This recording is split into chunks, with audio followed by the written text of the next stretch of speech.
Ano bang balita sa inyo mga kapatid? Ito na naman ang inyong Brad Vlog, magbablog. Nasa 349 na tayo. Ang gusto ko lang naman ipakita itong mga ilan sa aking mga pictures. Maaring bago o luma. At lagyan natin ng kwento. So magpapakilala lang tayo mga kapatid. Sino ba si Brad Vlog? Ako po ay taga Alpha Epsilon chapter sa community. Tapos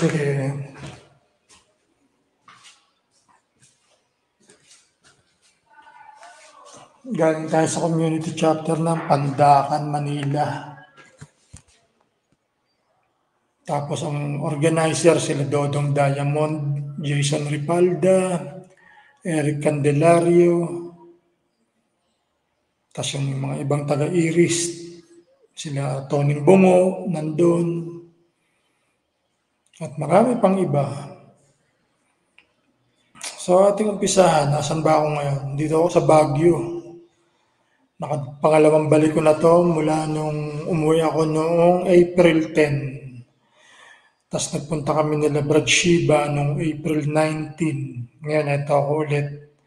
Kasi sobrang init sa Maynila eh. Grabe. Kaya sabi ko babalik ako dyan. Tsaka tinignan din namin yung lupa namin dito. At okay naman. Unti-unti na namin paplanuhan na tayuan siya ng bakod. Pero ipapasurvey muna namin, papasukat para makuha namin yung saktong sukat ng lupa. Mapabakuran, tapos unti-unti tatayuan na namin siya ng bahay para pag nandito kami sa Baguio, okay na, hindi na kami kailangan umupa kasi kagaya ngayon, umuupa kami ng 2 bedroom na nasa 6,000 plus, 2 nights, 3 days and 2 nights. Pero maganda rito sa The Manor, sa courtyard.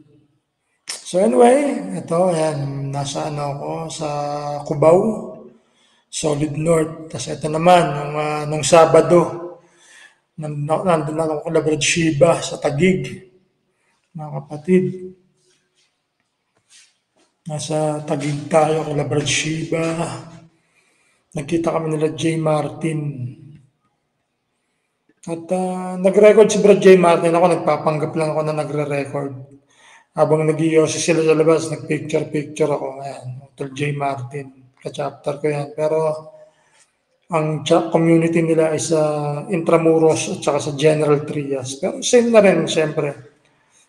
Galing Iris, saka galing Pikat ang aming chapter. Wala sa aming mga putok sa buho na chapter. Ang pinanggalingan namin ay Pikat, tapos Iris, mga community, St. Anthony School, tapos marami, community ng San Andres, Pandacan, Santa Mesa, J. Martin, binigyan ko siya ng fat shirt. Ito yung magnet ko dati. Tagal na yan, lampas 10 taon na. Tapos ito yung kwintas. Dati binibenta ko yan, 60. Pero dati kasi ako pagka ako nagbenta ng mga damit para sa service, yung tubo. O kaya para tulong sa mga brad, kagaya nung nagbenta ako sa Lucena dati. Kumita tayo ng nakabenta ako ng mga nasa 5,000 pesos. Laki na nun. Okay, walang pamasahe yung mga kasama kong taga Sigma Omega. Pinamasahihan ko sila. Tapos para sa service din yung mga ginawa natin. Service sa Pandacan or kung ano pa man mga kailangan namin sa Pandacan.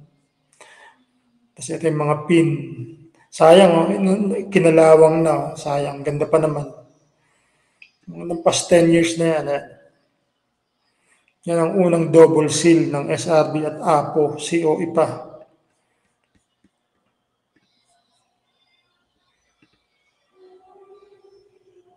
Kila Bert Mar Bautista galing yan. Tapos ito pinagawa ko I Love SRB. Yan, kila Brad Shiba kami. Tapos ito nasa Concepcion kami. Tapos si Brad Shiba sa Baguio. Yan, lakad na. Kanina ko yung pusa. Tatuwa ko sa pusa. J. Martin. Yan. Alam niyo nakakatuwa. Para kaming nagsushooting ng teleserye o ng pelikula.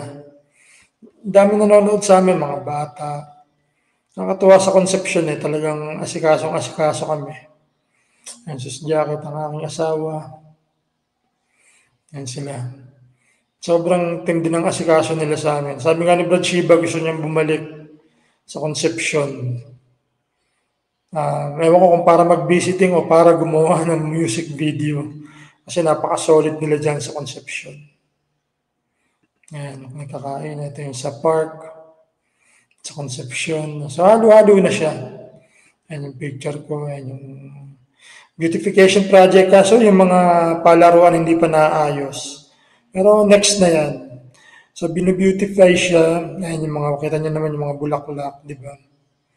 Tapos alam ko, gagawa na rin tayo ng mga papalitan na rin yung mga signboard na yan. Yung mga signages na yan.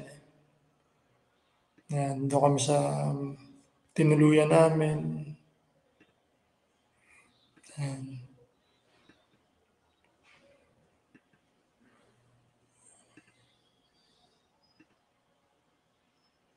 Yan yung isang napakalaking seal dun sa court. Iba pa yan dun sa yung may seal na